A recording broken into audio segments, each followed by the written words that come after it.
Welcome to the Metal Pit Podcast. Here is part two of our chat about Metallica's and Justice for All.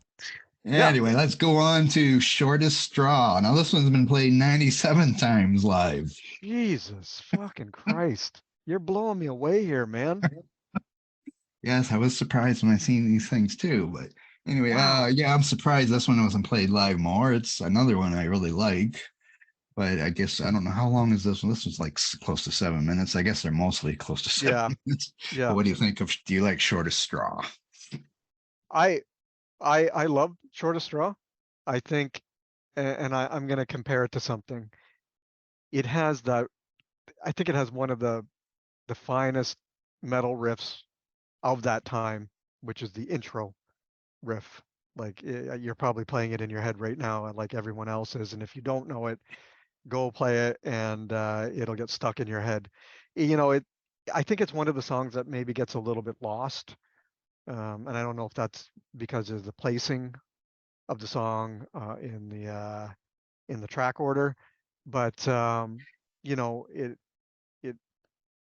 it really is a super catchy song, and in much the same way that intro riff reminds me of the catchiness of Seek and Destroy, just in a different context. It's darker, it's heavier, but it has that sort of swagger to it. It gets stuck in your head. As soon as you hear it, you know it. The same can't be said for every song on Justice. But that song really has a super catchy intro riff. And lyrically, it's a really a really cool song because I think it has to do with like all the World War II times in the USA and all the blacklisting of people who were thought to be communists. So Mm-hmm. again, Metallica's showing a bit of their political side with this one. I don't think they were making any sort of political statement with it. I think they were just historically talking about the blacklisting and those times, the propaganda that happened at that time, and I think the two together create a really kind of cool dichotomy. The music on that and the lyrical approach fit together really well, and it's I think it's the shortest song. At, like you said, I think it was just under No, I seven think the minutes. next one is the shortest one. Oh, is it? Okay. Harvester I of Sorrow, I believe, is it? Or in Dyer's Eve is pretty short too, I guess. Yeah. I It's still don't 6.5 minutes. Shortest straw. Yeah. in my head it was always the shortest song because I think it goes Yeah. by pretty quickly. Maybe that's because of the speed. It's not like Harvester of Sorrow is really, we're going to talk about it, but it's a really kind of drawn out song. And so is Frayed Ends of Sanity. And so, they just feel longer. And To Live Is to Die, they just feel much longer. But Shortest Straw, it kind of gets in and gets out, gets its point across pretty quickly.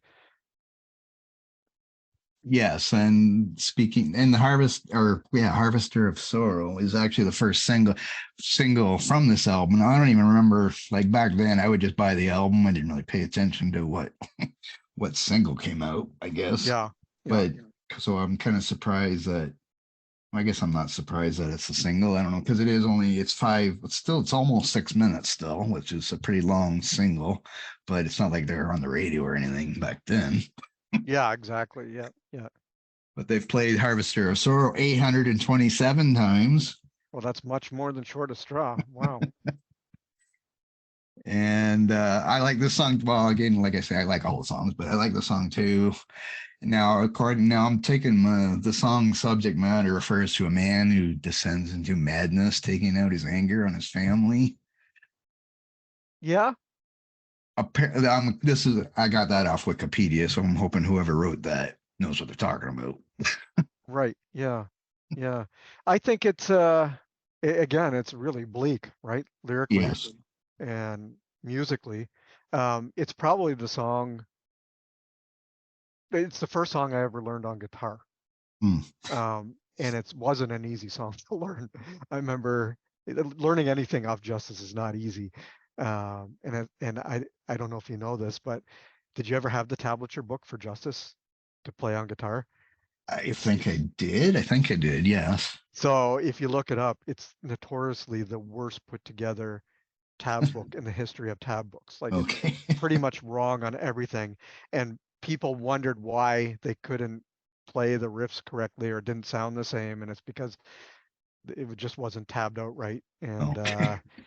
yeah, I've watched quite a few YouTube videos about it. And it's kind of funny to think that I've wasted, many months trying to play these songs, and it was just all for naught because I was being fed the wrong the wrong information to be able to play them correctly. But yeah, I mean, I don't know. I think the song is heavy in much the same way like Sad But True is heavy. Yes. Like uh there's a I'm making all these correlations here, but you know, to me it has a bit of a I don't want to say Sabbath because people are going to call me out on that, but it has a maybe Sabbath. It just has this that the riffs on it are heavy as fuck. They're slower. They're more thought out. They're more plotting. And to me, it has a bit of an older school sound to it. I don't know. Did you ever take it that way? Uh, yes, it is like, yeah. Did you mention said, but no, Yeah, or sad but true on the yeah, Black yeah. Album. Okay. Yeah, Yes, it is very reminiscent of what that would be on the next album. Yes. yeah, Like yeah. I it's think not as, most of the songs aren't as, I mean, Short of Straw is pretty fast and Dyer's Eve, of course, is fast, but they did get a little more slower, but it's still heavy as anything. Yes. like I would call it maybe Metallica's first doom metal song. If we were to Yeah. pick a doom metal song for Metallica, Yeah. I mean, okay, of course we have. Sorry, For Whom the Bell Tolls is pretty doomy in its own regard, but you hmm know, I don't know, just something about it. It's just there's a lot of kind of minimalist ideas, um, ideas that I hear in bands like Candlemass and some of the new wave of British heavy metal bands that Metallica were listening to. Um, stuff like Budgie, stuff like um, I don't know if Trouble was a new wave of British heavy metal band, but I hear a lot of similarities to Trouble and Harvester of Sorrow. hmm Um, it's a very trebly song. I think hmm this is the one song on the album where they dialed up the treble, and it has a squeaking to it. Like it's a bit off-putting, and I don't know if that was intentional or not. Where the rest of the album is very very bottom heavy, there's a squeakiness to Harvester of Sorrow. So if anybody who's listening to this, go back and listen to that and tell me if you hear that too, because it always kind of grated on me. Not that I didn't like the song, but yeah, there just a bit of a different tone on that song. I don't know if that's because it was the first single, but yeah, I have no idea why they would even pick that as the first single, but Yeah, I don't really know. it's a really bizarre song to pick as a single because I don't think it's very I don't think it's the most commercially relevant song on the album. Yeah. Well, I guess it's hard. Like you're not going to put Justice, of course, it's 10 minutes. Yeah, no, And like Blackened length. is pretty heavy for the, I don't know, whatever. It You doesn't matter. you know what? That's funny you mentioned Blacken because in hindsight, in retrospect, I think Blacken would have been the perfect first single for this Yes. album. Like Yeah. I really think they made a mistake there, but I think you're right. I think it was maybe too heavy. But I don't know, back then, did it really matter what was the first single for a group that wasn't going to be on the radio anyway? I don't know if That's it, true. That's a really good point. like, Yeah. and they didn't have any videos yet until one. So it's not Yeah. like, the video came out because I'm assuming, I don't know when one came out, but I'm assuming it came out after the album came out, I believe. Yeah. I Yeah. don't think it's like now where groups have three videos out before the album even comes out. Yeah. So it's Yeah, a it was lot different different. back So then. I think you're right. I yeah, think it was much different the way they picked singles back then for especially for these types of yeah, bands that weren't going to get MTV or radio play anyways. yes. And then we got the frayed ends of sanity. Oh boy. And we got our Wizard of Oz singing here, the OEO stuff. What do you think of that? What did you think of that intro when you first I heard it? I like it. I read that it was supposed. I don't know if it's supposed to be funny or not. I guess it's funny, but I don't know. I liked it. Yeah, I did too. I think it was a bit different for them to do something like that, but I think it works Mhm. well. And Well, for a bleak, like you're saying, it's a whole bleak album. Well, there's a few moments of non-bleakness, I guess. yeah, I mean, you know, a sound sample of the Winky chant from Wizard of Oz isn't really bleak, but but the song is fucking bleak as fuck. And Yes. once we get past that, it's uh, I did some research and I didn't realize. Oh, how many times was this one played live? Do you Because have a guess? well, I've I've read that this one, I I I know it's a fan favorite, but I don't think it's been played a lot because I don't think the band saw it that way. But I Yeah. do know, like I've seen some polls that it Mhm. it actually is one of the songs that fans request the most to be played live. Well, I guess they Um, don't care about their fans because it's only been played loud, played live 12 times. 12 fucking times. Yeah, Maybe this is what I was reading. Maybe there's been petitions because it's been played so little. Like, why the fuck don't you guys play this more, because even like the tour, I'm looking at that, the set list from the tour that I seen, and it's not on there. They didn't even play it like for that tour either, at least for the two shows that I looked at in Oh, okay. Ontario. They didn't play it either night. So, but it's eight Crazy. minutes again, and I guess yeah, I mean, they had a whole bunch of other songs to play too. I guess so. I guess that didn't make the cut. Yeah. Yeah, actually there's a just a kind of a side note. There's a I I love the the band 6 Feet Under, which Yes. is Chris Barnes, original singer from Cannibal Corpse, but they cover Great Ends of Sanity on their Graveyard Classics 3 album, which is the album where they cover all these songs, and it's fucking awesome. Like if you ever want to hear Freight Ends of Sanity done old school death metal style, Mm, they do a really good job at it. Also, another quick kind of interesting note about the Freight Ends of Sanity is that the band actually took that title, that name, and used it as their stage name when they did a private gig at the Marquee um, back in like 1990 during I think the second leg of the Justice Tour. So it's hmm kind of interesting. And I think they've used it after that too. So I think, and lyrically, um, I'm not sure. I've never read this, but doesn't it seem to kind of tie into um, Welcome Home Sanitarium a bit in thematically what they're Yes. talking Yes. about? Yeah, because I mean, when you're at frayed ends of sanity, you're going crazy, right? Or you're at your wits' end. And Yes, I didn't see much about what the lyrics meant for this song, but yes, you make a good point that it is similar to that yeah, lyrically. you said you liked the song though? You were, Yeah, I like the song. Like, yeah, uh, yeah. I don't know why, and it's another song. I don't know why they would only not play it live so much. Maybe they didn't want to have to do that OEO thing. yeah, that might have been But the reason why. I don't have much written down about this song. But yeah, again, I like the song too, though.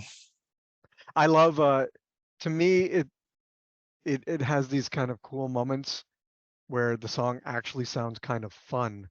Like it's bleak, but then there's moments where I don't know if it's the phrasing of the song or whatever, but the where it seemed to come out of the bleakness a little bit and like kind of in a very derisive way, but like the line "so grim, so true, so real." It has this uplifting kind of I don't know moment to it, and I really like that about that song. I think it makes I think what it does well is that it puts you into the subject matter in a really cool way because the song twists and turns and vexes in so many different ways. There's so many different um again, I'm going to say twists to the song that it almost makes you feel like you're going crazy, like listening to the song. You're like, this is probably the song somebody going crazy would hear in their head. You know, it it uh, it really kind of weaves this cool um, psychosis, I would say, into the music, and you know, the chants are cool, and the hype, hell, time, haste, terror, tension, all these little kind of word plays that James uses in the song really kind of add to the song. I think it's unique vocally, Yes. especially because he's doing these little phrasings that he doesn't normally do, these one word phrasings here and there, and I really love that about the song. Now, the next one is the instrumental, To Live is to Die. And this is almost 10 minutes long. And this definitely has Cliff Burton's, well, actually, Cliff Burton is given writing credit on this song because he wrote Yeah. some of the bass lines before Hmm. passing, or probably Yeah. when they're on their last tour. And it has some spoken word parts in this that were taken, well, some were taken from a movie Excalibur and some from a novel by an American writer, Sam or Stephen Donaldson, Lord Fowl's Bane, but some of it was also written by Cliff Burton that James spoke. And now this one, well, what do you like? Because this is similar to the instrumentals that we had on Ride the Lightning and Master of Puppets, which were also heavy Cliff ideas, I think. Because I think Yeah. Cliff was more into this long instrumental stuff than maybe the rest of the band was. I don't know. Yeah. I think it's a beautiful song. If I'm Yeah. going to say we're talking about the bleakness of this album, and not that bleak things can't be beautiful, but I think this song kind of pulls itself out of that bleakness that permeates Justice for All, and actually um, conveys a beauty that is not found anywhere else in the album, and in such a way that like it can really, if you listen to the song and you're in a certain state of mind, I don't know, maybe you have some depression, maybe you broke up with your girlfriend, maybe you know, lost someone you love, and that song comes on, I think there people can really, it can bring out some emotions in people that might be vulnerable. I think it's a very vulnerable song. And I Hmm. think it allows people to be vulnerable. And I think they did that. I've never read this anywhere. This has just always been my thought on the song. I think they did that intentionally to kind of bring their vulnerability through about losing Cliff. And Yes. and you know, I think it does a really awesome job at honoring Cliff. You know, putting his touch in it, like you said, with his bass and some of those spoken lines, and then also honoring him. It's almost like a the song that would have been played had it existed at Cliff's funeral. You know, I Yeah. think Yes.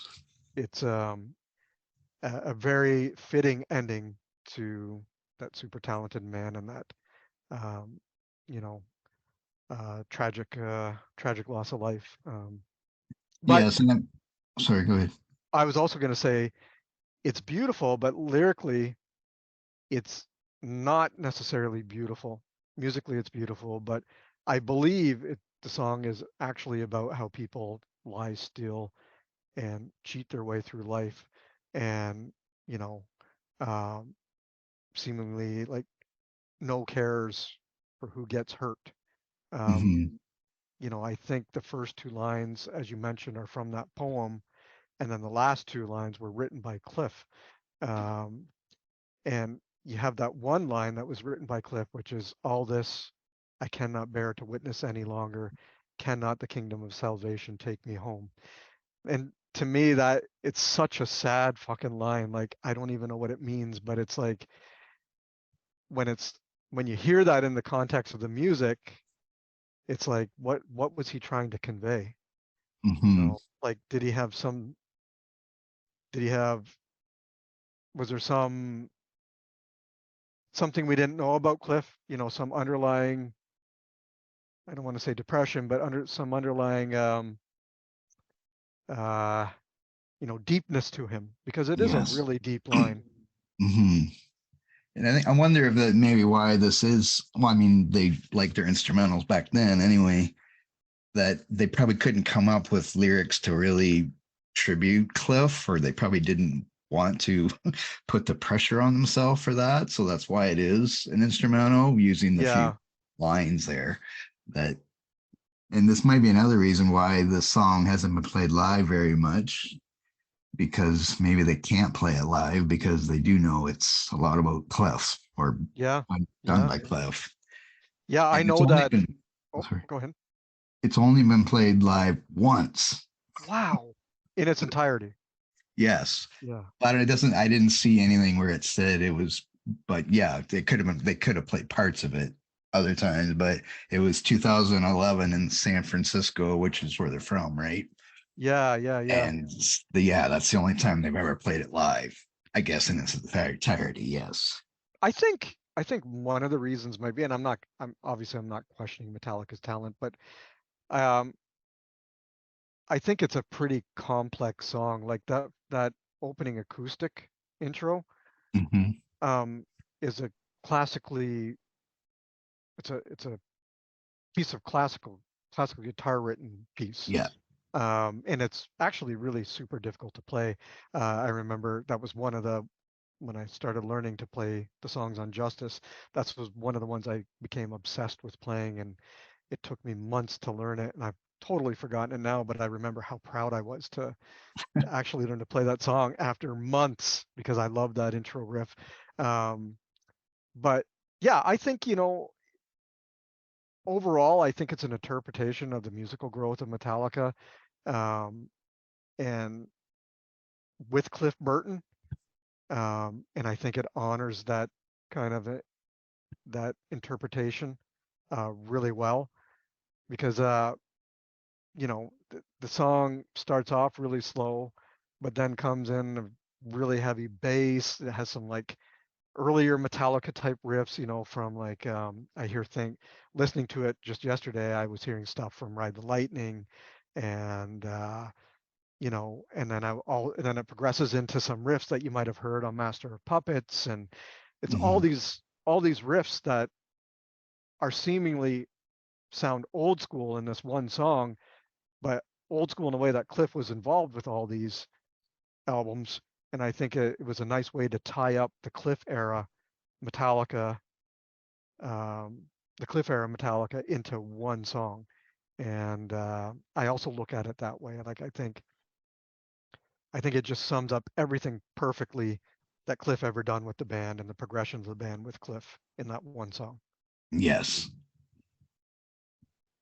And then we finish with Dyer's Eve, which reminds me of like, it kind of finishes the album off just like Damaging finished off Master of Yeah, Puppets, like a really fast one. And supposedly it's about its lyrical rant from James Hetfield to his parents. And of course, me as a parent, I could definitely go that line, do as I say, not as I do yeah. to I my think kids. that's I think it's a song that um yeah, like you mentioned, it's a lot of piss and venom towards his parents at the time who Yes. were what was their religion? Their religion was what's the religion where they don't believe in taking medications? Uh, I don't know. Mormon. Is it Mormon? Okay. Yeah, so he was brought up Mormon, and that's how his mother died because she had cancer, and she wouldn't take any medication, so he watched his mother die horrifically, and he had a lot of pent up anger, not only at his parents for um, not for just for her dying, but for the way he was raised. And I think he was raised in a really sheltered way, and it comes across in the song quite a bit because he talks about you know not being free, and he just wants to be free. And I heard James also mention recently that that song was it's not a vicious attack on his parents. Well, at the time it was written, it wasn't a vicious attack at his parents. At that time it was written as an attack on his childhood with his parents. So he obviously ended up having a wonderful relationship with his father, who passed away not long ago. And his dad was very supportive of Metallica and went on tour with them all the time. And they, you know, I think a lot of water under the bridge there. But Yes. yeah, I think he had a lot of issues he needed to get out. And I also agree with you that there's a kind of a Metallica always for the albums you mentioned, they always seem to end the album this way, right? Like it's Yeah. always this just really insane, in your face ending to an album. Yes, and this song and my thing, live thing, was only been played 35 times live. Wow. So Does they that got, surprise you? yes, it does, because it's the short, this is the shortest song on the album. It's just a little over 5 minutes. And So, yes. I would say as a metal band and a band who's honed their chops with speed, this is up to that point. This was, and I think even up to now, I think it's Metallica's most aggressive and angry song. Like Hmm. it's just fuck. I feel like it's a song that would, had they played it live more, would really amp the audience up tenfold. Like you throw that in there and like you can sing along with it, and the words are easily recognizable, and it's just super vicious song. And you know, maybe it's a bit one dimensional, and maybe that's why they don't like playing it. But Hmm. it has a really cool mood, a singular mood, that carries from start to finish. It's just pissed off from start to finish. And the track really doesn't have any changes in between that. It's just like Fight Fire with Fire. It's just pissed off from beginning to end.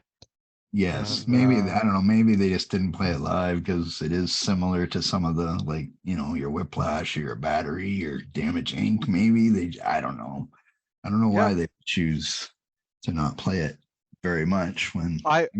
and I will say it's probably my favorite. Well, it is my favorite um, Metallica song from the aggressive and fast Mm, perspective.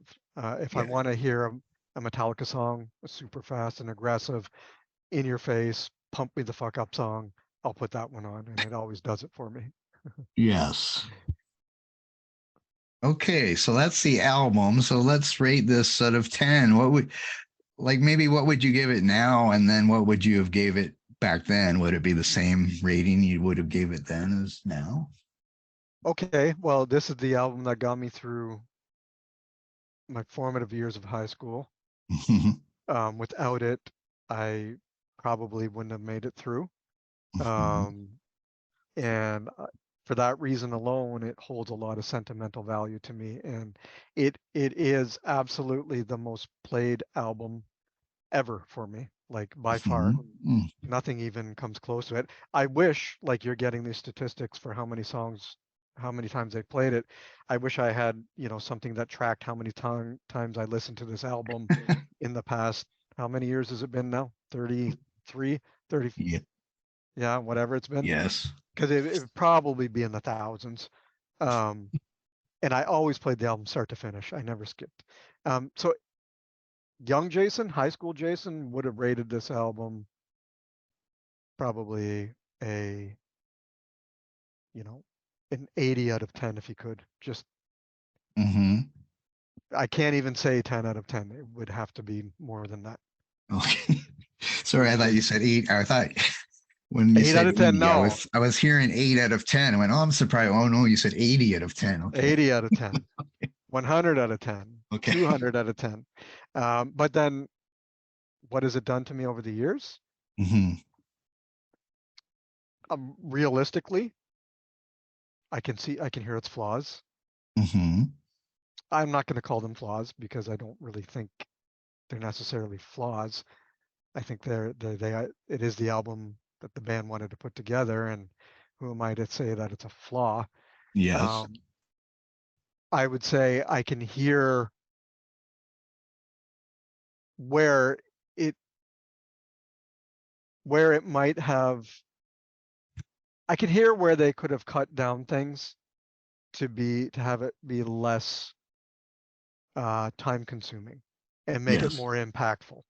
So in that way, in that regard, being a little more nitpicky with it, not that I don't love all the songs the same as I loved them back then, but I would probably give it a 9 out of 10 now because I think if they had spent more time with it, with the songwriting process and tried to not shove every single riff they possibly could into every single song, these songs could have been far stronger. And I, you know, I want to hear "And Justice for All" in that manner today. I would like to hear a condensed version with less fluff, not Yeah. fluff, but less, Hmm. you know, less is more sometimes. Yes. Now my rating would be actually the same kind of because I was going to give it now. I would give it a 9 out of 10 now. Mhm. Looking back on it, and probably back then I probably would have gave it well maybe not 80 out of 10, but 10 out of 10. Okay, 10 out of 10. There's no such thing as 80 out of 10. I'll bring it back down. I mean, I don't know. Maybe if I was writing like for a website back then, since I'm coming off of Love and Ride the Lightning and Master of Puppets, I might have said, "Oh, this is a little less," but still, it's still good. I mean, Yeah, I don't know, it's still, yeah, I still love it though.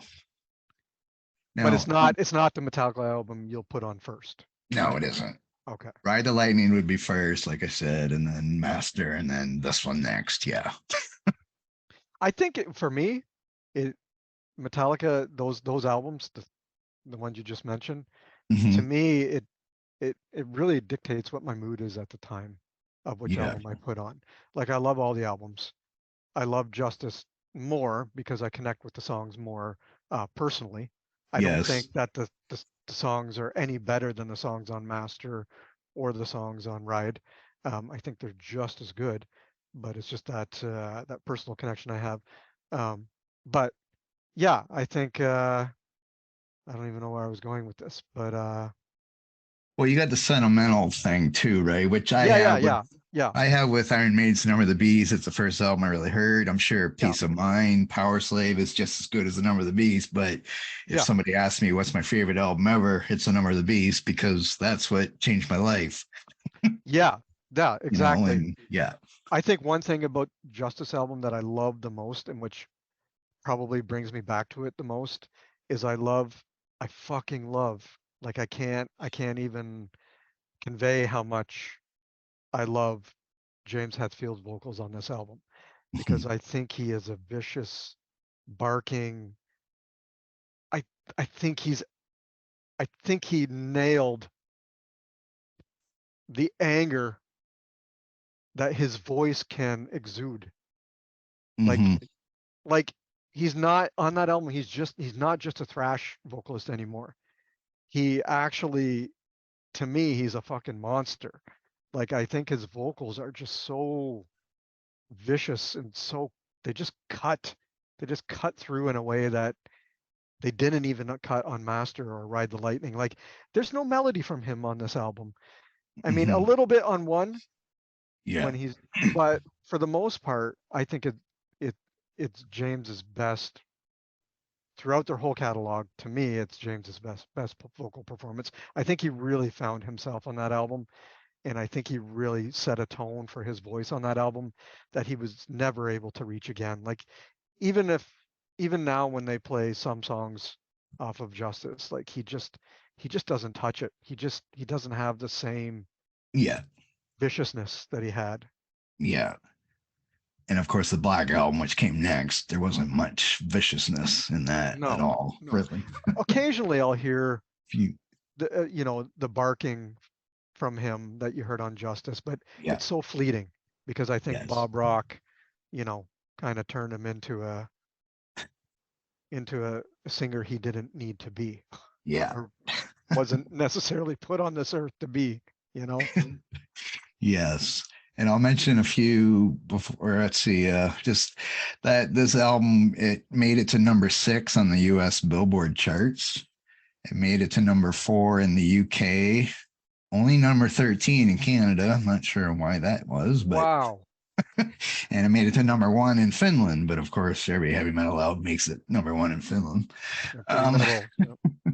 and but it's gone 8 times platinum in the United States and 3 times platinum in Canada, and then it's been multi-platinum in a bunch of other countries, but I didn't write those down. Now, what about seeing them live? How many or well, I know we both saw this tour. Actually, this was Mhm. both our first tour was this tour, but you Yep. mentioned to me that you've seen them. You saw it in Hamilton, Ontario. I saw it in I Toronto, did. Ontario. Yeah, I have a Drake lot of. opening up, Yeah, I had a and lot of. That Queensryche opened up too at yep. in Hamilton. Yep. Now, how many other times have you seen them? Like, or Well, speaking of that tour specifically, that was the first time. Yeah, I saw Metallica. And it was probably. I think it was my first big arena tour, arena mm-hmm, show. I might have. I can't. Yeah, it was my first big arena show. I saw Seventh Son at Maple Leaf Gardens in Toronto. I can't remember if it was before Singing Justice. I think it was after. It's so long ago, I can't remember. But what I do yeah, remember about the show is my dad took me and mm-hmm, my friend, Daryl.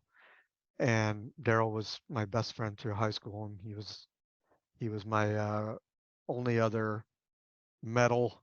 He was the only other metal guy in my high school until we converted a few later on. mm-hmm, But we were the first two. But he was the spitting image of James Hetfield, just a younger mm-hmm, version.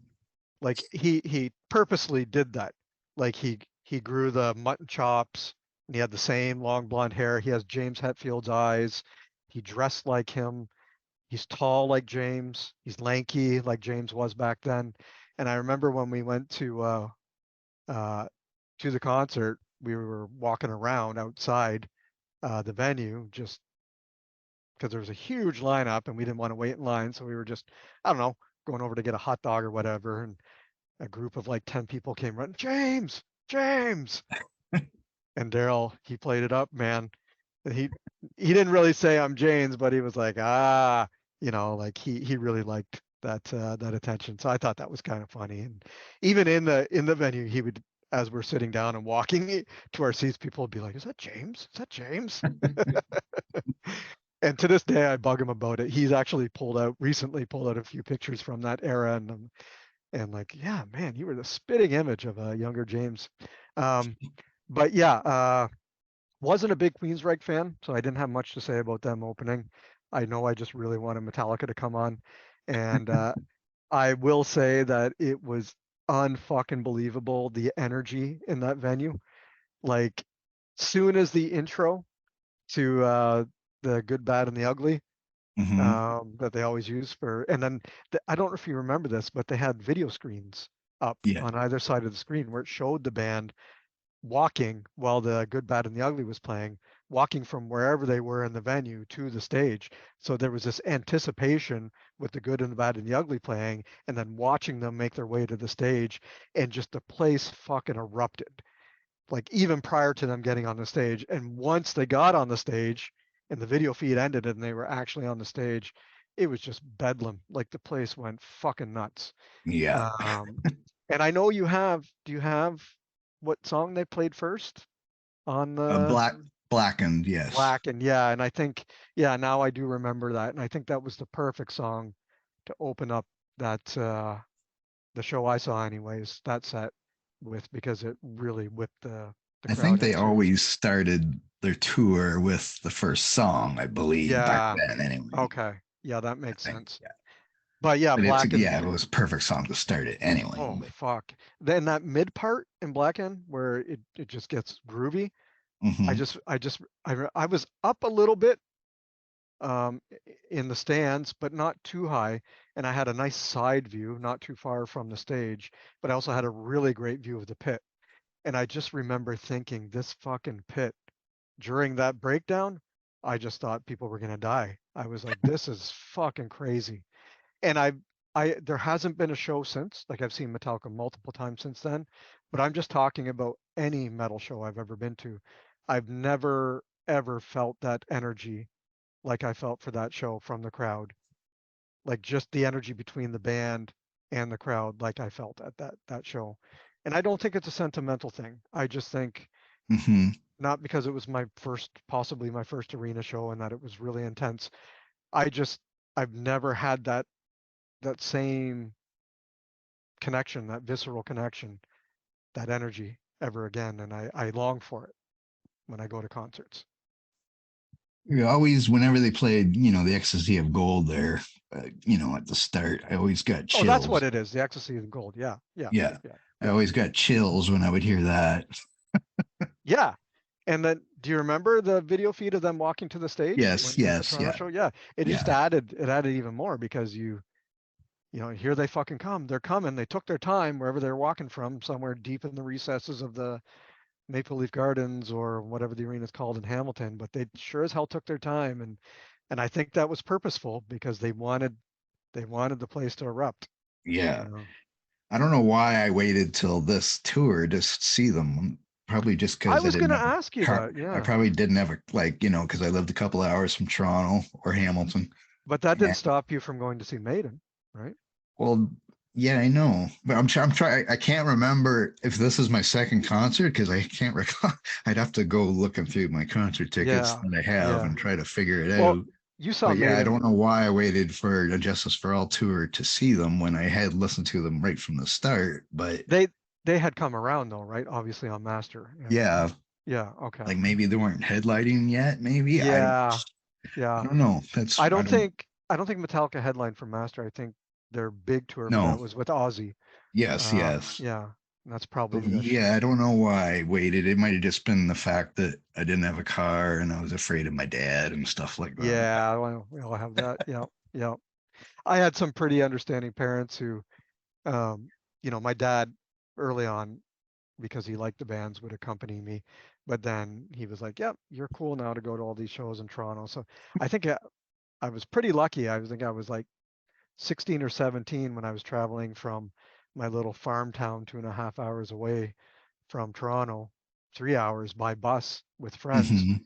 at a pretty young age to go see metal concerts, and then missing the bus because there was no bus back and having to sleep at the bus station downtown and having my parents be like, "Yeah, we trust you. You'll make it back."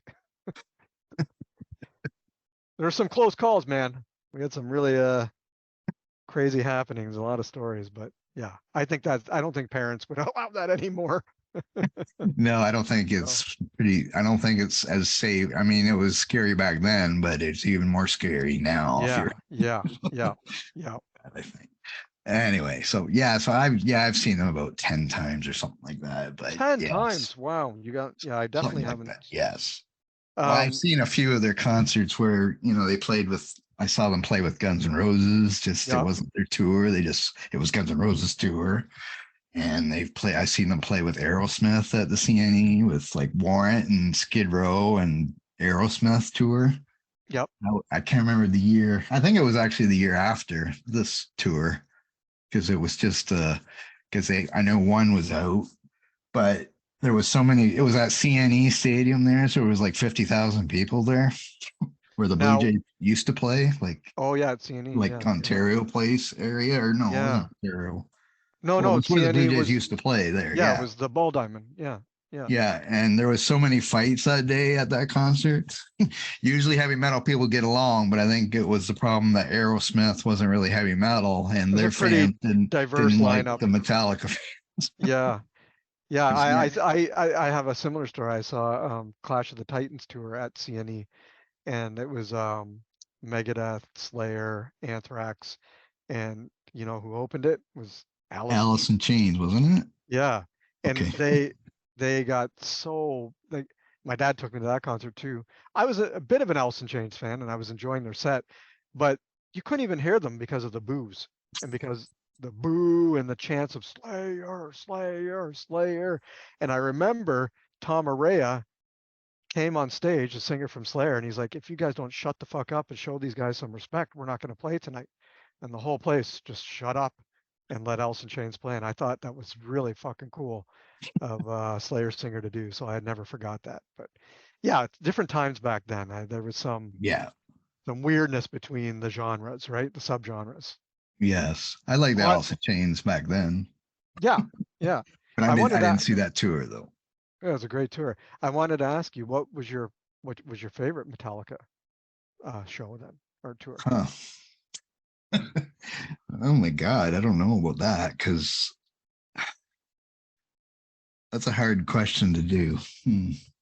So I'm trying to even remember, like, because the first one was probably the best one, just because it's the first time I got to see them, and they were Plus like my you favorite band. So and you loved that album, right? So yeah, yeah, and like you mentioned Queensrÿche, I did listen to Queensrÿche, but I don't really recall anything about them that night because I think I was just like you. I was there to see Metallica. It's yeah, just, yeah. hurry up and get this over with. Yeah. Not that I didn't like them, but it was like It, I didn't really care who the opening band was. to be honest though, they were an odd choice, don't you think? In hindsight, like, Yeah, they're like, well, they're progressive metal, I guess, and just as far as a little progressive.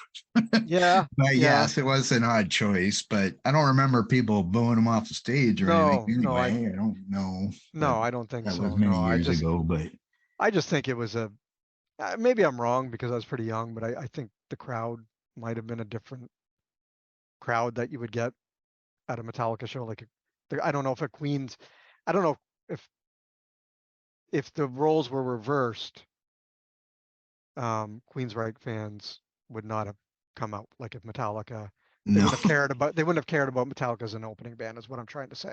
You know? yeah, Yeah. like the one with Aerosmith was a pretty good concert, just except for all the fights. But of course, I Yeah. wasn't in any Yeah. of them. But I mean, that was a good one. But 90% of the people there had Metallica shirts on, and I don't think the Aerosmith fans liked that. So that's why there was all these, and they didn't like all the headbanging. They thought, "What are you doing?" Did you ever own a Justice for All shirt Me, in any of these no. forms? No. I probably would have bought one that on that tour, but I don't That recall. I think that's when they really went crazy with the artwork with the artists they used because they had so many different um I actually ended up getting the damaged justice tattoo on my Hmm. shoulder Oh, when I was like I still have it. Which I think was the main kind of it was the artwork they used for the when they used to do the tour books. You know how you can yeah, buy the tour book. That doesn't happen at shows anymore. But yeah, back in the day, us old people could buy really cool tour books that had pictures from the tour and interviews with the band, and kind of yeah, like how you pick up a magazine at the theater, and yeah, you know, yeah. except they were expensive. But yeah, that was the tattoo I got was the Hmm. artwork from that. Yeah. So Yeah, I don't think I must not have bought a shirt. Maybe there was too many people or something because I can't recall having a Justice or whatever shirt for some reason, even though I usually do buy one. So maybe there was just something about too many people or something I didn't want yeah, to yeah, eat. I yeah, can't yeah, really recall. yeah. So anyway, yeah, so that's all about Injustice for All, but we are going to do our top 10 albums because I thought, like I mentioned earlier, we usually do on the podcast top 10 songs from the band. Hmm. But since I might be doing another Metallica podcast with your wife, Hmm. Kim, there on Ride the Lightning, I thought, well, I don't want to pick my top 10 twice. So I Yeah, thought, why not change it up and do a top 10 albums from the year that this album came out? So I love the 1988. idea, and I had fun with it. So yeah. So we're gonna do our. I'll guess. I'll let you go first. I guess. Yeah. So we'll hear yours first. So give me your top 10 So albums. we're counting down from least favorite to favorite, right? Yes. Well, yeah. Okay. At least. Yeah. I guess least favorite's not the word because these are all favorites, but Yes. um here, let me pull it up. I have it written down. Can't remember off the heart. Okay, number 10. I don't know if you were familiar with this controversy. You might have been. Um, and it it's a big controversy with some of my friends I have now who are of my age, and they tease me about this one. Um, and I get teased incessantly because I love this album. Is Celtic Frost Cold Lake Okay. or Celtic Frost? Now, do you know the story behind that one? No, I don't believe so. I know the name, and I had one of their albums for some reason, but I don't think I ever really listened to it. I'm not really sure why I even got it. But anyway, so no, I don't know the story. So the story is Celtic Frost was a Swedish, very aggressive proto, I would say proto. blackened thrash band. So Hmm. they started in the early to mid 80s as Hellhammer, and then they turned into the change the name to Celtic Frost, and they have many very highly regarded albums that are now considered proto black metal, proto death metal, even proto extreme thrash. They have lots of classic songs, but then in 1988, they just suddenly, out of the blue, released a glam album.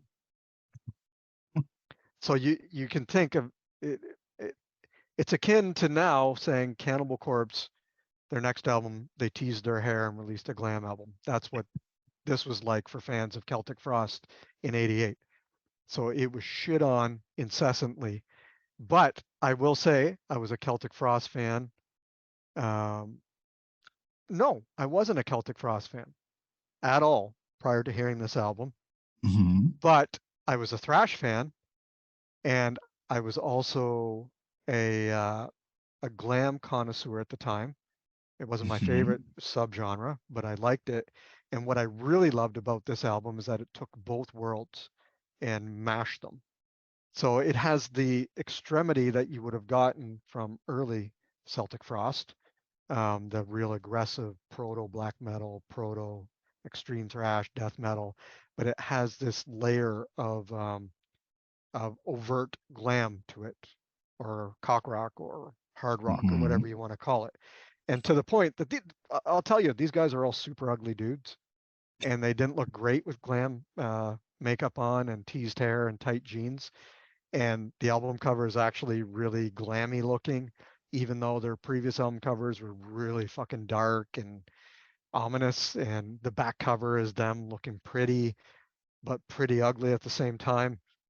Um, so it's a really interesting album to me, and everyone hated it, and the band hates it now. You can't even find it on Spotify because the band won't put it on Spotify. Oh, They they don't talk about the album.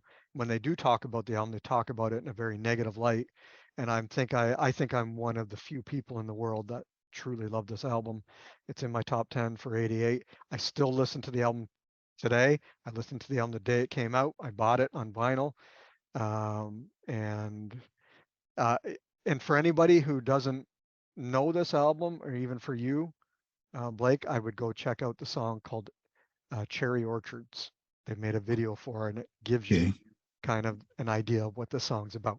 So I thought yeah, you were gonna, I thought you it's were an gonna say interesting. Dance Sleazy because I'm just looking at the song list here. Yeah, there's Dance Sleazy. It's the but when you listen to it, you'll hear the glam, but you'll also hear something different that glam didn't do, and that's the extremity coming through from what they were previously. Now they're not like that anymore. They, of course, they changed pace and got back into what they were previous to that, and they're kind of like Pantera was prior to Pantera. Pantera doesn't really talk about their glam metal past. Yeah, yeah. Yeah. But the difference is Celtic Frost started as an extreme band, and then it was like, hey, glam is pretty cool right now. We can do this. And then, yeah. So, long-winded story there. So number nine is Manowar Kings of Metal. Okay. I fucking love that album. It's probably probably really the only Manowar album I truly love. Um, and I don't know really what it is about that album. It's because I didn't know who Manowar was previously. And I remember Hmm. being at a Sam, the record man, with my dad, and we were vinyl shopping. And my dad was like, just pick out whatever you want. It was like probably like my birthday or something. And I saw that album cover, and I was like, this is so fucking metal. It's got the dude standing on a hill. There's like two hot, like, I don't know if they're Viking or barbarian chicks beside him. He's got his axe, and it's very Conan the Barbarian. But the album has it's fucking anthem after anthem after anthem after the anthem on that song, and they're just good songs. Like, some anthems can be cheesy as shit, but Hmm. you've got Wheels of Fire, which leads off the song, which is a fucking killer song. Yet Kings I of like, Metal, yeah, I like driving two wheels of fire. yeah, it's a great driving song. And Kings of Metal, the second song, is just like a real like fist pumper, like get your fucking Yeah, horns in the yeah. air. And then you have the instrumentals, Sting of the Bumblebee, which is fucking insane. Like they were doing Ingve type shit before Ingve was even. Well, maybe Ingve was doing shit then. I don't really know, but like, wow, it blew my mind what you could do with with the guitar at the time, and Hail and Kill and Blood of the Kings and the Warrior's Prayer and Kingdom Come. Like they were all these just these epic anthems that harken back to like through history and talked about, warriors being warriors, and it really just tied in. Made me really understand the historical significance that comes through in metal, uh, and how there's a lot of how there's a lot of tie back to like the I'm not going to say Stone Age, but the Roman times, and how metal can pull those feelings and pull that history and make it so metal and have it be really cool. That album did that for me. So yeah, that's my number nine. Okay. Uh, my number eight is Anthrax State of Euphoria. Hmm. Um, it it wasn't the first Anthrax album I listened to. I think Among the Living was the first, maybe even Fistful of Metal. But it was probably the one I connected to the most. I know a lot of people it's not their most favorite album, and I know it's not the band's most favorite album, but it has a lot of songs on there that really were in the same vein as other thrash bands were doing at the time. Even what Metallica was doing, it was a really kind of dark and twisted, and had a lot of lyrics that were, talking about um, weakened mental states, and you know a lot of socially relevant stuff, and it hasn't held up as well all these years Hmm. later, but I do go back to it, and it's not my favorite Anthrax album, but I do have a soft spot for it. Yep. So yep, that's at number eight. Number seven, this is one that I didn't listen to at the time because I wasn't into death metal at the time. But I put it in my top 10 because it is an album that was released in '88, and I love the album now. And it's really kind of, um, I guess, um influenced me into the kind of listener I am now, as far as it relates to death metal. But it's Death's Leprosy, and it's a fucking incredible album. I remember that same shopping trip I had with my dad at Sam the Record Man, where I bought the Man of War. I remember seeing Death's Leprosy there, and I remember thinking, "What the fuck kind of shit is this?" Because it has a really like it's like got some dude who's suffering from leprosy and like looks like he's in some African village on the front. It's a really depressing artwork, and I'm like, and then I looked at the back and I saw these really scary looking fucking dudes, and I'm like, I'm not picking this up, man. This is too much. Like I'm just I'm probably a little too naive for this right now, but it's funny that just a few short years later, that album really impacted my life. It has some of the most classic songs by Death, "Pull the Plug," "Open Casket." Um, if you're not a death metal fan, anyone out there, and you want to sink your toes into death metal, early days death metal, I'm talking late '80s, that would be the album to do it, Death Leprosy. And it's a classic album. The songs are all actually really good in a way that like songs on Master of Puppets are good. They're just good songs. And it's not too heavy, even for people who don't like death metal. Yeah, it's technically death metal, but they were the creators of death metal. I wouldn't call it death metal in the same way, same vein that death metal is today. It's a Hmm. metal album. It's a heavy, heavy metal album.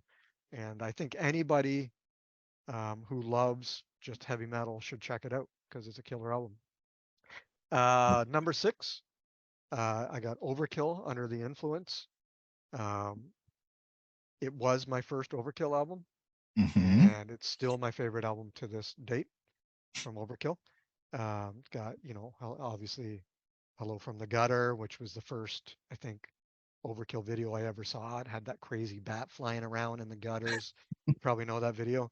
Yes. Um, and it's just a really fun song, really cool song.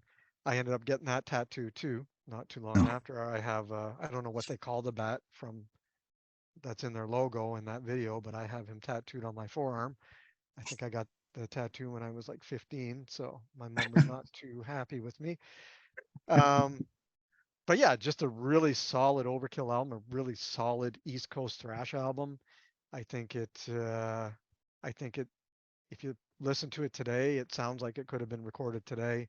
The songs don't sound old to me. They sound relevant even this many years later. Um, my number five would be Slayer, South of Heaven. Mm-hmm. It was my first Slayer album, and it's still my favorite Slayer album. I know everybody's favorite Slayer album is Rain and Blood, but this album, I don't know. There's just something more to it. There's more musicality to it. There's more. There's more ambiance. There's more uh, spookiness. Um, it really feels like you're listening to an album that was written in hell. And I'm not talking about the production. I'm talking about the actual riffs and the compositions. Like they really made an effort to make this song sound scary as fuck and foreboding. And where we were talking about Justice is a really um, I don't even remember, depressive album, not depressive, but was the word I was using to describe it. Um, whatever the word if you go back and Yeah, I listen, know. Yeah. this song is the opposite of that. It's just scary, scary as fuck. The riffs are really ominous, and oh, it's a really cool album, especially the title track, South of Heaven. It's my favorite Slayer uh, song Yeah. ever, and lots of great songs on that album. My number four is Testament, The New Order. It was my first Testament. A lot of these are my firsts. It was my first Testament album. I remember buying this album. It was probably my first.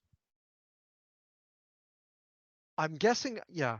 Okay, so here's a story.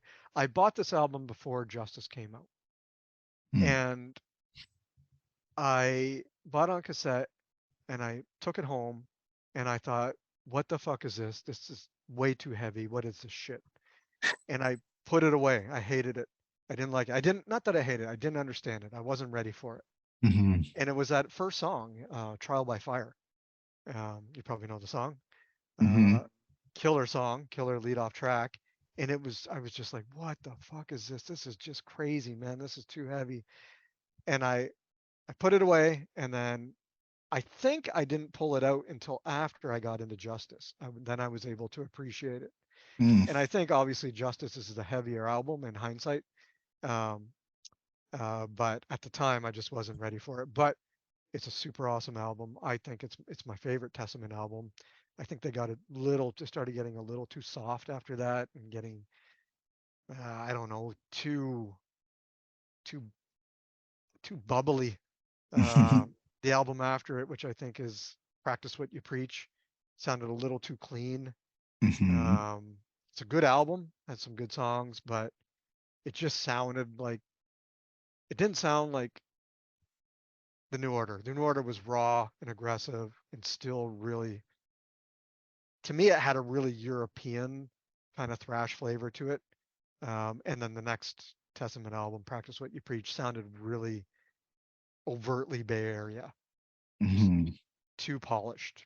But And they yeah, had a ballad on that one. and they had a ballad on that one, yeah, which I ended up loving that ballad on Yeah. that one. Number three for me is Seventh Son of a Seventh Son, Iron Maiden. Okay. Um, it's my favorite Maiden album. I've got the image tattooed on my arm. I think I showed it to you last week or a couple weeks ago. Mm-hmm. I got that many years ago. It doesn't look so good right now, but because I'm much older and it's fading. But I got that with my dad.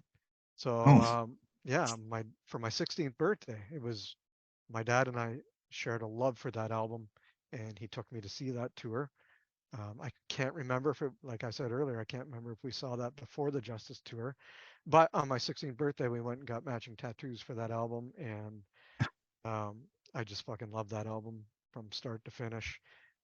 My dad was a big Yes fan, huge Yes fan, also being a lover of metal. He loved Mm-hmm. Yes, and I always remember him telling me, "Son, this is what heavy metal sounds like with some Yes influence."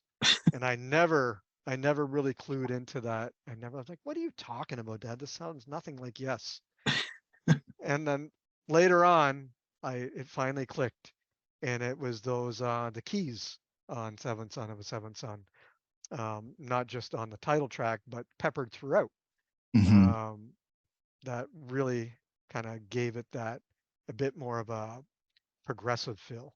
So I think it's Iron Maiden's most progressive album, and I think that's why I liked it because I really loved Yes, and I really loved Maiden because of my dad, and I started associating the two at some point, and then it became my number three album of that year.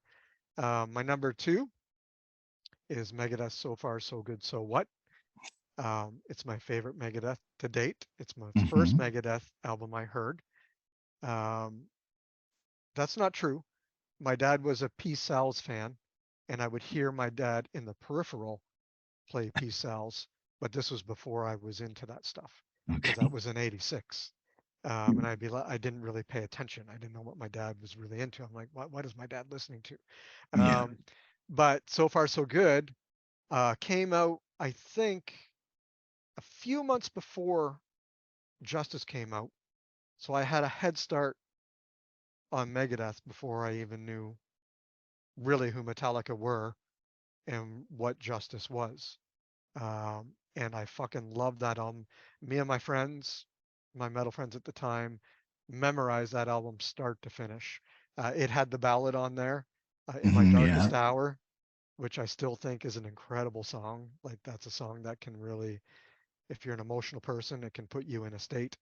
Yes. Or if you're vulnerable at the time, it's a beautiful, beautiful song.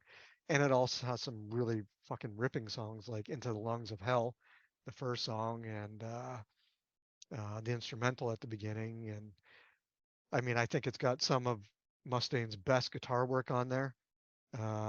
He was under the influence at the time. And as much as he was under the influence, he wrote an incredible album. And I don't think any album after that really lived up to it in my eyes. Yeah. Um, I don't know what it is about it. It's just something about that album. Um, and then my number one would be the reason we're here tonight, which is Justice. And like we talked about, for all the reasons, it's funny that even though Megadeth So Far So Good So What had a few months on Justice, in my ears, that Justice usurped it completely not long after. And yeah, I think what it does show is where the two bands were at pretty much the same time in their careers. There's similar albums to a degree that they're super technical, they're super well played. Like, I think both bands, Megadeth on So Far and Metallica and Justice, really learned how to play their instruments on these albums, and it really shined through. And I think it's why I love both those albums from both those bands as being my favorite albums from both bands. And that's it from me. Oh, okay. Now, my top 10, I have seven of mine. You are in your list. Wow. So we're pretty similar. Now, I didn't listen to any death metal yet at this time, so we won't have death in my list. Right. A lot of this is thrash, I see. Which was ruling the time, right? Yes. Basically. Yeah. So, and there was a couple close calls. I don't have Anthrax on my list, but it was close to making it. Right. And Ozzy's No Rest for the Wicked was close to making it. Yeah. And Death Angels Frolic Frolic. Through the Park, I think it Yeah. was. Yep. That almost made it. But so my number 10 is by Tankard, The Morning Oh, After. see, that's a great album that I didn't get into years later. Years later. So you were I into it think, at the time, eh? yeah, I think Chemical Invasion came out before this one. But this was their Right. third album. I think Chemical Invasion was the second one. So I really love that one. And then, so I just got this one.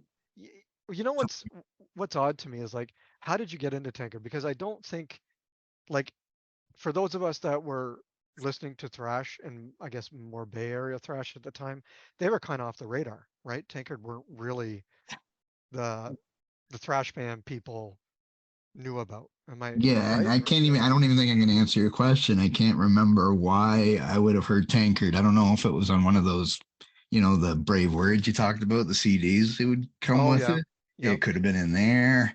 It could have been just reading something about. I have no idea how I know Tankard, Right. Right. but yeah. So that's my number 10. They have 18 albums now, Holy shit.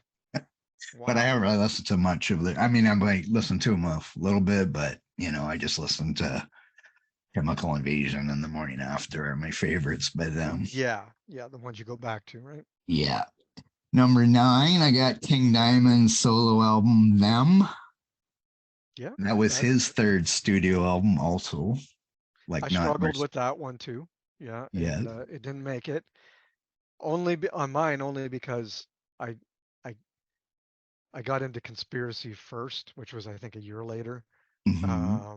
And then them always felt I never connected with it the same way. But it is an awesome album, and it makes sense that it's on your list. And I'm glad it's on your list because it deserves it. It's probably the last. Well, I guess Abigail probably came out after them, I think. But yeah, I didn't after like Abigail. I didn't really listen to much King Diamond solo stuff anymore. I got sick of Grandma, I think. Yeah, yeah, and ghosts and goblins and And I prefer Merciful Fate. If anybody listens to a Merciful Fate thing, I prefer Merciful Fate albums over the King Diamond albums. But still, yeah, it was a good album. I think because from I would agree. And I think the reason is because it was a little less campy. I think, like Yeah, you said, Merciful Fate seemed more genuine. yeah. Not that, Satan is more powerful than Grandma. yeah, exactly. Grandma might be evil and might be able to kick your ass, but Satan can kill you, man. Grandma can't kill you. Anyway, so my number 8 is Overkill Under the Influence. What did you And like about that one? I'm trying to, you were saying about when you first, like, that was your first time you heard Overkill. And I think it Yeah, was for me too, because I was just looking back at the Taking Over album, but I'm pretty sure that Under the Influence was the first one I heard. And I loved Head First and yeah, head Hello from the first. Gutter. Those Yeah. two, like, especially those two tracks just killed me. Do you think it was the video? You saw the video first I and then don't got into them? see. I mean, I remember the bat flying around thing, but I don't remember the video as vivid as you do. So I'd Right. have to go Okay. back and listen to it. Yeah, yeah, yeah, And yeah. again, it's not something I can tell you when did I hear Overkill. Like it might have been that video. I'll have to go back and check it out. But I Yeah, do know. because they had several albums before that, or at least a handful of albums before that. Well, this is their third studio album. Yeah, third. So Okay. they had Yeah. two. They had Taking Over, and then I think the first one was an EP, I believe, the one with the Yeah. giving the finger or Yeah. something. And then there's one where I have a T-shirt somewhere, and shame for me not remembering fire. The fuck. Feel the Fire, I think. Yeah. Yeah. Yeah. I think so, yeah. And they have 20. They just released an album this year, and that was their 20th studio album. Wow. Unbelievable. Most of these groups are still around, which is good. Yeah. So Well. number 7 is now this is not thrash. Well, I guess it's kind of crossover thrash a little, I guess, but it's Suicidal Tendencies Oh, with How Will I Laugh Tomorrow When I Can't Even Smile Today. that's a great album. Yeah. And as funny as it is, this is a fourth album in a row, or this is also the third studio album. Huh. So I really like Group's third studio album, apparently. Now, were you into them, or was this your first exposure? Uh oh man, I'd have to look back at Suicidal Tendencies. I think Possessed to Skate was probably the first time I ever seen it, and that would have been a video. I do remember seeing that video, Yeah, and then there's the one, but I obviously, can't really recall if I went and bought anything or if it wasn't until I heard how the song "How Will I Laugh Tomorrow" or Trip. It might have been "Trip of the Brain" too. That right. song Yep. Yep. leads this off. I can't. I would say this probably was the first album I really bought and listened to of Are you Suicidal Tendencies. are you like me about Suicidal? I love them, and they have some fucking crazy albums and great albums. Actually, Kim and I were listening to them in the car. Lights Revolution. Can't remember the Oh whole yeah, title. yeah. Great album. Yes, I love But that album. I yeah, love it's The so Art great. of Rebellion too. Yeah, yeah. It's much But different than this yeah, older stuff. absolutely. But did you always think of them as the odd duck of the thrash scene? Because I always did, but I still loved them. But I always thought Yeah, I don't really consider them thrash. I read somebody had a post where it says what's the best thrash album, and it had suicide. I don't know if it was that album, but it had a Suicidal Tendencies album. I thought, well, that's a great album, but I don't really think it's thrash. What did you consider it? Or did you ever consider anything other than Well, Suicide? I know they were definitely punk influence at the start. Yeah, yeah, So I don't know. They're kind of a hard band to label, they are. Yeah. except they were, heavy into punk, but I wouldn't call it punk music. But, I read punk crossover thrash, but I just don't really consider them. I would never say they were thrash myself. I think as after I think when Lights Camera Revolution and Art of Rebellion, maybe. I'm not so familiar with that album, but Lights Camera Revolution, it's a really heavy album. You can really hear the kind of the Bay Area thrash and that Bay Area sound. Yeah. Um, I think they were influenced by that, even though they're not from the Bay Area, but that sound is there. And I don't remember the album. What's the album again that you? The Art of Rebellion. No, the one you picked for your list. Oh, sorry. How will I laugh tomorrow when I can't even spell Yeah. the date? Is it a more punk or more metal, or is it just It's kind of more. It was their third album, and it's more metal than the first two. Like I probably okay? went back and bought the first two, but this was Yeah. definitely more metal than that. It had, of course, was I think Trulio was a bass player back then for Suicidal Tendencies, who's now in Metallica, of course, Yep. and Rocky George is on guitar there, wearing his Pittsburgh Pirates hat. Yep. Iconic black and yellow hat. Yeah. It still has the punks, surf and slam is just an instrumental, but it's very punkish, and there's still I a lot of punkish stuff in it, but I it's had this funny suicidal phase. Sorry to interrupt, but I was just thinking about it before I forget it because it's kind of funny. Where it wasn't that long ago, maybe in the mid '90s, mid to late mhm. '90s, where I was like, I really love fucking Mike Muir's fashion sense. So I ended up buying a bandana like big blue one like he had, and you know how he had it half covering his eyes and grew a goatee like that, and I'd have the button up shirt, but I only do the top button up. So it would hang open with a white beater underneath. And I'd bought those long shorts he would wear, and I'd pull my white socks all the way up under my shorts. And I think I had the Adidas sneakers. And I thought I was like some like uh, East Side gangster in LA or something. But I just really loved Suicidal at the time, and I loved his look, so I emulated it and really got into the band. But yeah, I like a lot of their albums really, and I also love Infectious Grooves, even though Yeah, it's definitely not metal, but it's got its moments, and Trulio is in that too, of course, and yeah, you can really hear absolutely. his bass in that more than you can I think nowadays that's even. probably why they Metallica picked him. I'm probably Probably yes. yeah, because I mean he was great in Suicidal, but he was really front and Yeah. center in Yes. yeah, Infectious Grooves. Okay, now we're okay. Number six, I have Slayer, Souls of Heaven, and I don't. Now Show No Mercy was the first Slayer album I had, and probably sentimental reasons, even though I've listened to lots of other metal, but I like Show No Mercy is my favorite Slayer album. Hmm. But this is a close. This would be my second. I mean, Rain and Blood is good, but I like South of Heaven better than Rain and Blood too myself. Now, do you like it for the same reason I like it? That it's really kind of something. The tone of it is really Yeah, and I find Rain and Blood is just all one speed yeah, annoying. exactly. Yeah, So I yeah, kind of like the older stuff. And Hella Waits album is pretty good too, I yeah. find. South of Yeah. Heaven has way more nuances to it and more Yeah. musicality. So at number five, I got Testament, The New Order. And You I didn't think I have the did hear same the first album. experience. I think I heard the first album first, though, I believe, Okay, yeah, Testament. So it yeah, wasn't my first leg of them. Number yeah, four, I got Megadeth, so far as I get to what. And of course, that was their third studio album. yeah. And Uh, but I did like you're talking about your dad there. I do like Devil's Island or not Devil's Island. Sorry, Peace Sells Better. Devil's Island's one of the songs on it, of course. But yeah, yes, I like Peace Sells Better. But yes, I love So Far So Good. So what? I especially liked you didn't mention it, Liar. I like this vocal thing he did in that where he's yeah, singing yeah, as fast as or talking, what do you want to call it, as fast as he can. yeah. And I like. You're a liar, a fucking liar. Um, and it has Hook and Mouth, which is I think one of my favorite Megadeth Yeah. songs.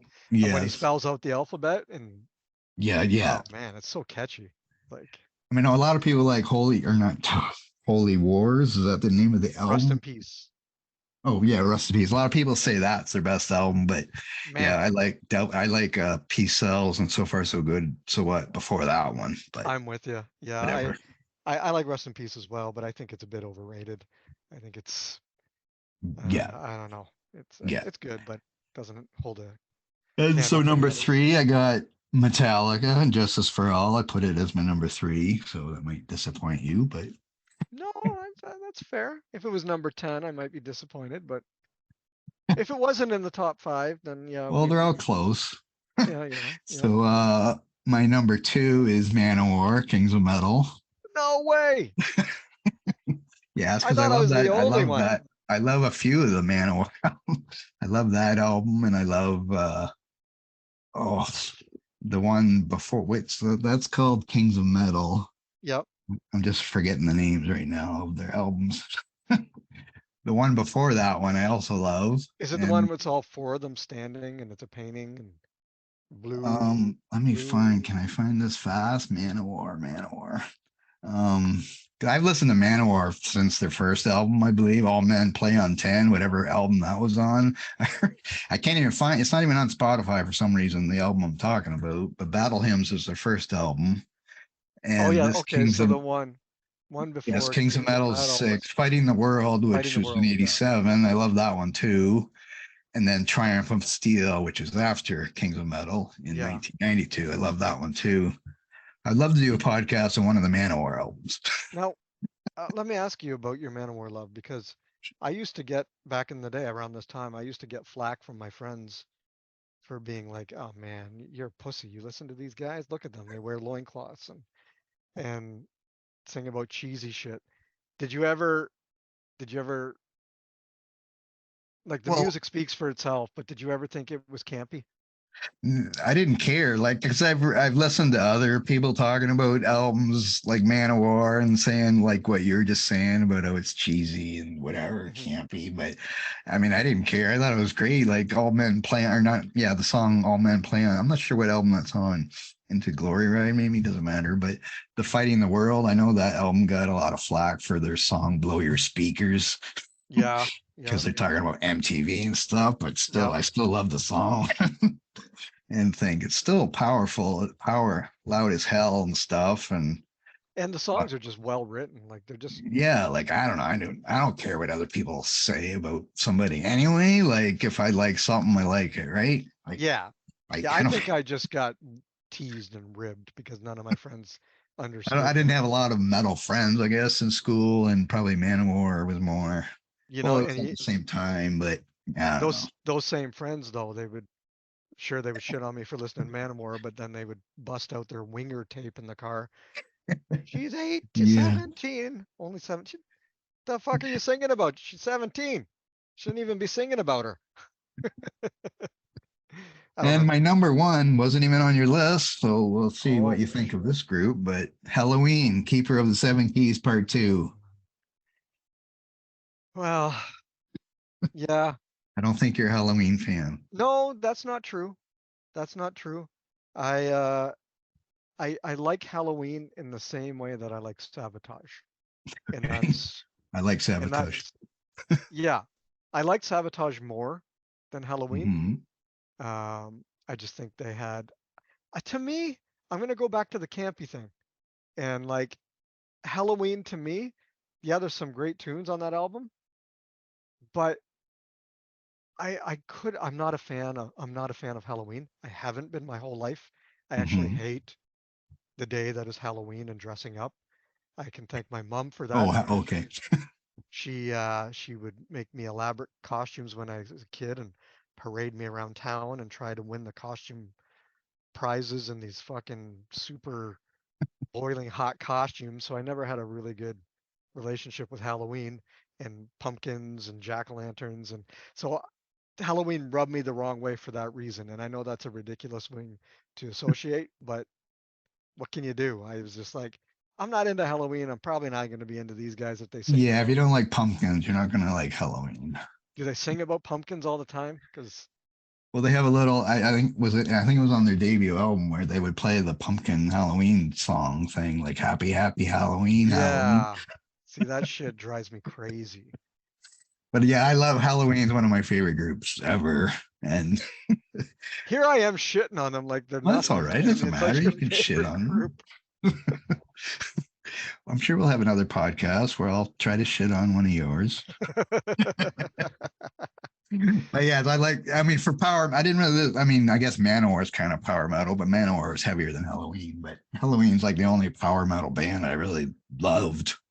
I think, Yeah, yeah. and so they just, I don't know.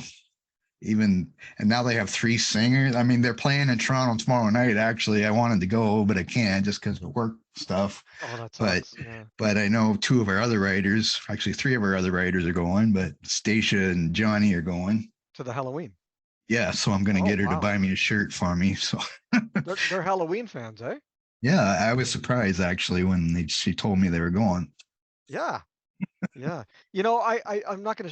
There's one Halloween album that I will put on, and you're gonna laugh at me because I think I don't know a lot about Halloween, but I know enough to think that this album is probably not the most liked album, but I like it, and maybe it's because of the time it came out. But Pink Bubbles Go Ape. Um, Yeah, well, I don't have any problem. do you like it? Yeah, I don't know if there's a Halloween album I don't like some of it at least. But am I right that it's maybe didn't get as much fan praise as, or there was No, something about it? that was when Kai Hansen left the group, or I guess he was probably in this one. Oh no, I don't know, I'm not sure. But I don't know, like I don't know. Let me see. What are the songs I have to remember? Because they have so many albums. I don't really think I go back and listen to this album much. Heavy Metal Hamsters, that was a good one. Yeah, there was But yeah, I don't really recall this album a lot, but I don't remember hating it or anything like that.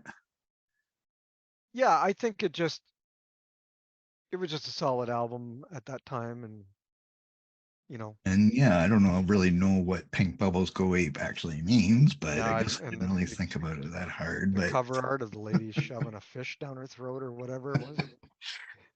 Weird.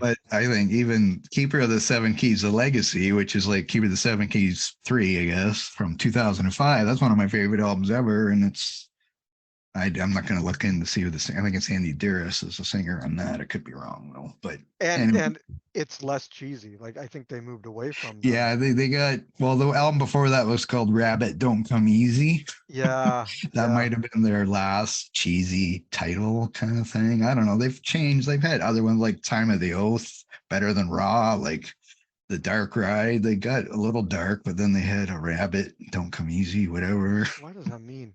And Keeper of I the don't know. Seven Keys would have been their like Lord of the Rings Yeah, fantasy. yeah. Yeah, much like Anyway, so that Sabotage. was interesting. I thought. Yeah, yeah, that was fun.